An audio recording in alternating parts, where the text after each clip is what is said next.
Bonjour à vous, fidèles auditeurs de la télévision communautaire de l'Érable. Aujourd'hui, à Érable en bref, nous recevons en studio Mme Caroline Moreau, directrice générale de la Corporation de développement communautaire de l'Érable. Dans les derniers jours, l'organisme a pris position publiquement contre le projet de la loi 1 du gouvernement du Québec, un projet qui vise à établir une nouvelle constitution provinciale. Cette prise de position soulève plusieurs questionnements quant aux impacts possibles sur les droits des citoyens et sur le rôle des organismes communautaires. Mme Moreau est avec nous pour nous aider à mieux comprendre les enjeux de ce projet de loi et les raisons qui motivent l'opposition du CDC. Bonjour à vous, chers téléspectateurs de la télévision communautaire de l'Érable et re-bienvenue à un nouvel épisode d'Érable en bref. Aujourd'hui, je suis avec la directrice générale du CDC de l'Érable, Mme Caroline Moreau. Caroline, bonjour. Tout d'abord, merci beaucoup d'avoir accepté notre invitation. C'est très apprécié. Merci à vous. Les présentations ont été faites en pré-entrevue de notre côté, mais pour nos téléspectateurs qui ne vous connaissent pas nécessairement, je vous demanderais de vous présenter tout d'abord, vous me parler un peu de votre parcours professionnel, puis de votre rôle en fait dans le CDC de l'Érable. Bien, en fait, ça fait presque 10 ans que je suis à la direction de la CDC. Donc, c'est une organisation qui regroupe les entreprises d'économie sociale, mais surtout les organismes communautaires du territoire de la MRC. Puis donc, on est un peu leur porte-parole, puis amener à travailler des solutions collectives pour les enjeux de territoire avec les partenaires, avec les organismes communautaires. Donc, c'est quand même un travail qui est très intéressant puis qui vient chercher un paquet d'expertise, de connaissances, d'emplois que j'ai fait aussi avant, qui étaient un peu dans la défense de droit, un peu dans l'alphabétisation. Donc, il y a cette conscience-là aussi de m'assurer que ce qu'on amène comme proposition est compris par tout le monde pour être en mesure d'avoir un peu d'adhésion dans l'ensemble. Puis, vous êtes une équipe de combien environ? Combien vous êtes à travailler dans le CDC de l'Érable? Nous sommes 4 personnes en ce moment. Donc, on a les 3 permanents de l'équipe là, avec mes 2 collègues comme agents de développement, mais on a aussi un collègue qui s'occupe d'un projet de transition socio-climatique en ce moment, donc qui a mis en place là, une concertation à cet égard-là. Super. Est-ce que vous pourriez me parler un peu plus du rôle du CDC de l'Érable, justement dans la région de l'Érable? Qu'est-ce que ça mange en hiver, en fait? Là? C'est quoi son rôle dans la région? Bien, en fait, il y a 10 champs d'intervention qu'une CDC doit réaliser. Donc, la moitié des champs d'intervention s'articulent autour de nos membres. Donc, c'est du soutien aux membres. Ça peut aller d'une réponse à est-ce que mon ordre du jour de l'Assemblée générale est correct à il y a une crise dans le CA, comment on peut les accompagner pour les soutenir. Puis, on est un peu les pattes de canard qui se voient pas là, quand ils nagent, parce que notre objectif, c'est en fait que ça paraisse pas dans la communauté qu'il y a des questions ou des besoins plus intenses dans une organisation pour que le service ou l'organisme puisse continuer son rôle dans la communauté. Fait qu'on a aussi des formations qui peuvent s'organiser, transmettre de l'information, ce qu'on fait un peu avec le projet de loi dont on va parler aujourd'hui, le mémoire qu'on a fait, mais aussi notre autre portion de champ d'intervention s'articule avec les partenaires. Donc là, on est en partenariat, représentation. On est dans plus d'une trentaine là, de représentations au niveau local, régional, national pour justement apporter la voix de l'érable puis des organismes communautaires de notre territoire. Caroline, parlons-en justement de ce mémoire, de ce projet de loi-là. C'est un dossier qui est extrêmement compliqué, mais récemment, vous avez soumis en fait un mémoire au ministre de la Justice. Qui clairement s'opposait en fait au projet de la loi 1. Exact. Donc, tout d'abord, je vous demanderais, pouvavez-vous me décrire un peu ce mémoire-là, en quoi il consiste, c'est quoi les grandes lignes de ce mémoire-là qui a été déposé? Ben en fait, le mémoire, faut comprendre que le projet de loi 1, c'est une loi de constitution. Donc, c'est pour mettre en place une constitution. Donc, ce qu'on dit, nous, premièrement, le processus est biaisé. On n'est pas dans un processus où, quand il y a une constitution, normalement, ça se travaille avec la population, avec le peuple concerné. Et donc, ça se travaille en amont, pas juste dans une partie de commission parlementaire. Donc, nous, ce qu'on dit, c'est qu'on rejette notamment le processus, mais l'ensemble du projet de loi, parce qu'il y a beaucoup trop de choses qui sont dangereuses pour la société civile à différents égards, mais qui fait en sorte que ce projet de loi-là pourrait, en fait, être adopté à la majorité simple au niveau de l'Assemblée nationale, parce qu'on a un gouvernement qui est majoritaire en ce moment, plutôt qu'un réel projet de constitution, comme le nomment par exemple les Nations unies, de dire qu'un projet de constitution, normalement, c'est adopté par référendum avec la population qui y a participé aussi grandement. Enjeu civil, c'est un mot que j'ai noté dans votre phrase, là. Pour ceux et celles à la maison qui se connaissent un peu moins, ça serait quoi les enjeux civils, justement, qui sont en jeu, en fait, avec le projet de la loi 1, là? Ben, il y en a beaucoup. Premièrement, ben, puis tu sais, je vais y aller un peu plus sur qu'est-ce que peuvent vivre les groupes communautaires, mais par la bande, c'est sûr que ça concerne la population parce que les organismes communautaires, depuis des décennies, en fait, plus de 50 ans, on agit, en fait, comme organisation civile dans le sens où nos membres sont des gens de la communauté, de la population. On a créé les organismes communautaires dans une idée où on avait des besoins ou des enjeux communs, puis on s'est regroupés ensemble en se disant on a une voix à porter plus large que la nôtre. On passe du jeu au nous dans ce temps-là en se disant je vis une situation difficile, par exemple au niveau du logement, ben j'ai besoin de défendre mes droits, donc je vais me rassembler avec d'autres locataires pour nous donner cette connaissance-là et défendre nos droits collectivement.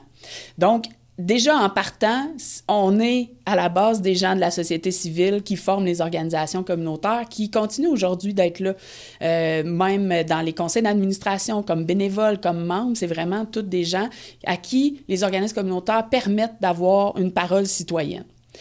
Donc ça, la première chose, ben les groupes communautaires là-dedans sont peu écoutés parce qu'ils font partie des autres organisations qui n'ont pas participé à un processus en amont de la Constitution.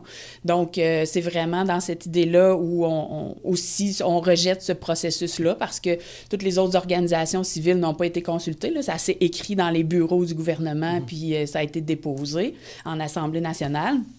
Donc, il y a déjà ça, mais il y a aussi plusieurs enjeux que si les gens ont suivi un peu l'actualité, le droit à l'avortement a été inscrit là-dedans.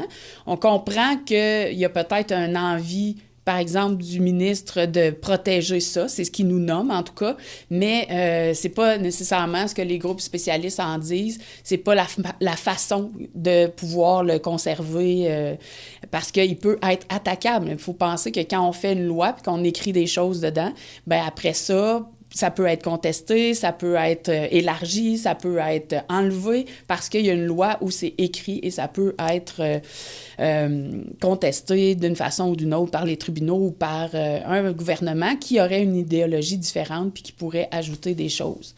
Donc, c'est le même principe avec les autres articles aussi, notamment celui de la partie 2, l'article 5, qui en fait, est un gros éléments qui contribuent à une espèce de bâillon social de la société civile.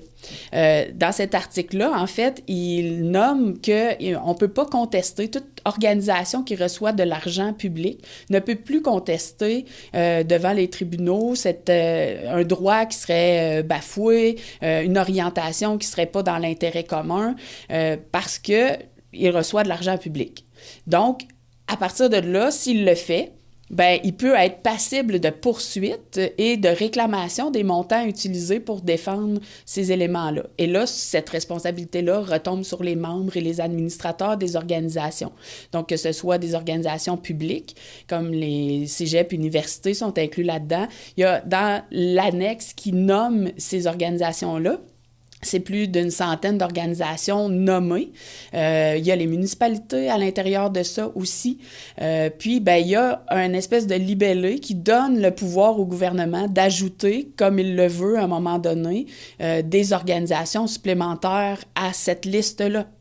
Et donc, c'est ce qui fait que nous, on se dit, ben les groupes communautaires sont pas nommément écrits là-dedans, mais il y a quand même un libellé qui nomme des organisations en santé, services sociaux. Fait qu'on sait pas si ça inclut les organismes communautaires qui sont dans ce secteur d'activité-là. Puis il faut comprendre que c'est au moins 3/4 des organismes communautaires. Et le reste des autres organismes communautaires ou l'ensemble, vu qu'on n'a pas de précision sur ça, ben, pourrait être ajouté dans les autres organisations. Bien que le ministre nommé a tenté de clarifier dans les médias certaines choses par rapport aux organismes communautaires, reste que c'est pas ce qui est écrit dans la loi actuellement et ça reste quand même un enjeu. Et donc, ça veut dire que les groupes de défense des droits, je parlais des défenses des droits des locataires, mais ça peut être aussi des consommateurs, ça peut être aussi des personnes à l'aide sociale ou au chômage. Donc, tu sais, les éléments qui sont demandés, par exemple, dans les consommateurs, tu sais, on a vu des réglementations récemment changer au niveau des pourboires dans les restaurants. Bien, les associations de consommateurs ont contribué à cette demande-là pour faire changer les choses. Donc, est-ce qu'il y aurait pu, c'est pas nécessairement une contestation judiciaire, mais il y aurait pu être poursuivi dans ce cas-ci pour dire, bien, t'as pas le droit de faire cette réclamation-là ou ce changement-là parce que on est dans une situation où c'est un groupe qui demande des changements au gouvernement. Et donc, ça va contre l'action communautaire autonome qu'on reconnaît depuis 2001 clairement, même si ça fait des décennies qu'on fonctionne, mais dans la politique d'action communautaire, on a nommé des choses. Puis on a socialement dit aussi que les groupes communautaires autonomes qui reçoivent du financement à la mission sont des organisations qui, non seulement ont le droit de recevoir du financement à la mission pour exercer pour offrir des services aux citoyens, mais aussi travailler à la transformation sociale et à être un contre-pouvoir. Donc ça veut dire permettre et même encourager les organisations communautaires de critiquer l'État quand il ne fait pas des actions qui vont dans le sens de la justice sociale et de l'inclusion, qui sont les deux valeurs fondamentales de l'action communautaire. Ouais. Fait que tout ça, ça fait beaucoup d'enjeux. Même si ça passe par les organisations communautaires, ça touche quand même les gens de la population qui sont notamment membres et administrateurs de ces groupes-là. Fait que directement, tout le monde est touché par cette constitution-là, ce projet de loi-là, parce que, la Constitution touche l'ensemble de la société québécoise, mais que par cette bande-là, on pourrait être muselé comme organisme communautaire, ne plus pouvoir jouer ce rôle de chien de garde-là. Vous avez dit avoir été peu consulté pendant tout ce processus-là. Je me demandais, est-ce que vous avez essayé de contacter justement Monsieur le ministre ou le gouvernement pour avoir un peu plus de détails concernant les impacts que vous pourriez avoir? Avez-vous tenté... En fait, nos regroupements, tout le monde a été mis sous le fait accompli. Ouais. Le projet de loi, il ne les travaille plus avec les gens de la population.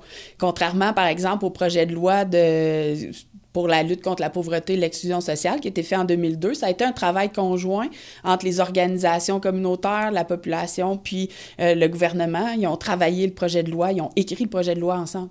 Bien là, ça se fait plus, ça. Donc, on est venu sous le fait accompli de ce projet de loi-là et tout ce qu'on peut faire, c'est de la réaction. Et même s'il y a des journalistes, des médias, des organisations qui demandent, en fait, des informations, c'est pas plus clair pour le gouvernement. Donc, ces éléments-là, on n'a pas de réponse non plus. Pour que des organisations, par exemple, comme le Barreau du Québec, fait un mémoire plutôt pour dire qu'il y a plein de choses qui n'ont pas de bon sens dans ce projet de loi-là. Un organisme qui, normalement, ne prend pas position sur des projets de loi précis, qui aussi est une organisation gouvernementale, pas gouvernementale, mais d'association des avocats, dans le fond, qui est non partisan, là. Ah, donc, prend position, écrit un mémoire et dénonce un paquet de choses, dont cet article-là de contestation aussi. Le mémoire l'indique clairement. Pour vous, il s'agit d'un recul démocratique. Absolument. Est-ce que c'est ce qu'on vient un peu de parler, justement? Est-ce que c'est en lien avec tout ça? En quoi est-ce que c'est un recul démocratique, ce projet de loi-là, selon vous? À chaque fois qu'on enlève la possibilité à des groupes de nommer des choses qui sont en contradiction avec l'idéologie en place au gouvernement, c'est un recul démocratique. Donc là, on peut plus parler des projets de loi, on peut plus parler des programmes, on peut plus parler des règlements qui sont faits, parce que là, on devient muselé finalement. Puis évidemment, que les groupes communautaires sont incapables d'assumer des centaines ou des dizaines de milliers de dollars de frais judiciaires ou de recouvrement de financement parce qu'on aurait contesté ou même contribué, là.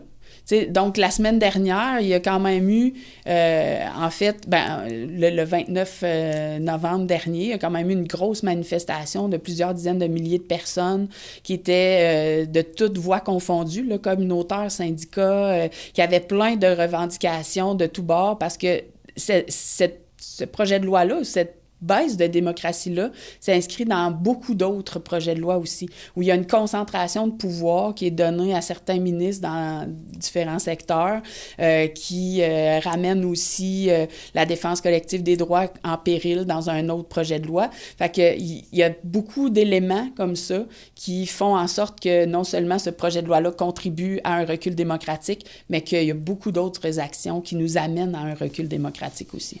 De ce que j'en comprends, c'est que vous n'êtes pas les seuls à avoir publié un mémoire de la sorte qui était destiné en fait au ministre de la Justice. Ouais. Pourquoi est-ce que c'est important pour vous justement de se joindre à ce mouvement, de vous joindre à ce mouvement-là de mémoire, puis de vous affirmer publiquement sur le sujet? Bien, en fait, c'est que il y a plusieurs centaines d'organisations qui ont déposé des mémoires à cette commission-là seulement, parce qu'il y en a eu d'autres aussi.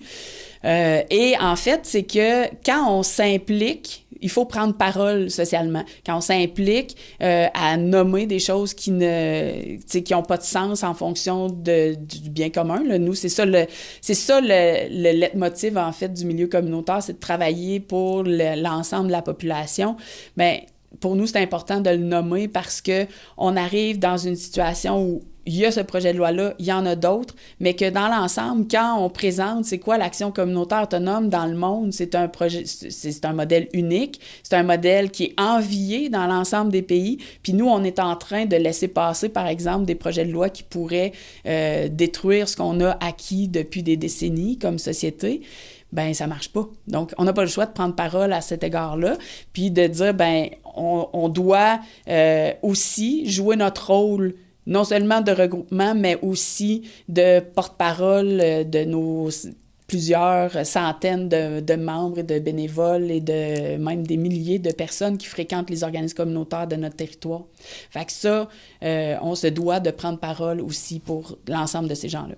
Vous êtes un peu la voix de ceux et celles qui ont moins de plateforme justement pour pouvoir s'exprimer par rapport à des enjeux de la sorte. Là. Exactement, c'est un peu un rôle de la CDC justement dans cette manière-là de nommer les choses. Puis évidemment, ben qu'on entend, en étant branché avec nos membres au quotidien sur qu'est-ce qui se passe, qu'est-ce que les gens vivent, ben ça nous permet de le rapporter à différents niveaux. Cet exemple-là de participer à une commission parlementaire vient aussi comme possibilité. C'est exactement là où je m'en allais. Vous êtes ici aujourd'hui pour parler de ce mémoire-là, de ce projet de loi-là, mais je sais que jeudi prochain, en fait, jeudi le 11 décembre, vous allez avoir la chance de vous exprimer au comité parlementaire. À quoi cette journée-là va ressembler? Vous allez être combien? Qu'est-ce que vous allez promouvoir? Ça va être quoi votre message lors de cette journée-là? Bien, effectivement, en fait, il y a plusieurs centaines de personnes qui sont convoquées parce qu'il fallait déposer avant la fin de la journée du 24 novembre les mémoires pour ceux qui pouvaient être invités. Donc, on va être avec 3 autres collègues au niveau des CDC là, dans l'ensemble du Québec. Puis, notre revendication, notre demande, dans le fond, elle est commune, c'est de rejeter le projet de loi dans son entièreté actuellement, puis qu'on n'est pas dans une idée où on est contre une constitution ou de normer, en fait, comment on est comme population, mais on est contre le processus, puis on est contre ce qui se retrouve dans plusieurs choses aussi. Donc, on se dit, on doit le travailler collectivement, ce projet de loi-là, avant. Donc, nous, c'est ce qu'on demande, là, de faire un rejet du projet de loi. Le travailler, peut-être que ce projet de loi-là ne sera pas aboli complètement, mais dans l'optique où il y a des modifications, des changements, ça serait quoi pour le CDC de l'érable, en fait, des modifications qui seraient considérées acceptables pour le CDC de l'érable, justement, puis pour le communautaire? Là? Je doute que ce soit tout la réalité qui se passe parce que il y a vraiment énormément de choses. Puis c'est dans parfois des détails. Cette idée-là de ne pouvoir contester des décisions, des lois, des règlements du gouvernement, ça n'a aucun sens, que ce soit pour toutes les organisations publiques, mais aussi toutes celles qui pourraient venir dans un futur gouvernement avec une idéologie différente. Ben, tu sais, ça pour nous, c'est absolument inacceptable. Puis il y a toute la portion des droits, tu sais, de faire en sorte que une constitution, ça devient comme la loi primaire. C'est celle qui a primauté sur l'ensemble des autres lois. Actuellement, celle qui a ce rôle-là, c'est la Charte des droits et libertés. Mais là, on vient inverser complètement cette situation-là. Puis on arrive de dire qu'en fait, ce projet de loi de constitution vient même parfois à l'encontre de certains droits qu'on a là-dedans. Parce que le droit à l'association, le droit à la parole, c'est dans la Charte des droits et libertés. Et ça, ben, il nous l'enlève d'une autre manière. Donc, il y a beaucoup d'éléments qu'il faudrait qu'ils soient modifiés ou enlevés pour qu'on soit entièrement satisfait. Puis, à partir de là, ben, peut-être qu'il vaudrait mieux, justement, refaire un processus collectif par rapport à ça, plutôt que d'adopter une loi qui est...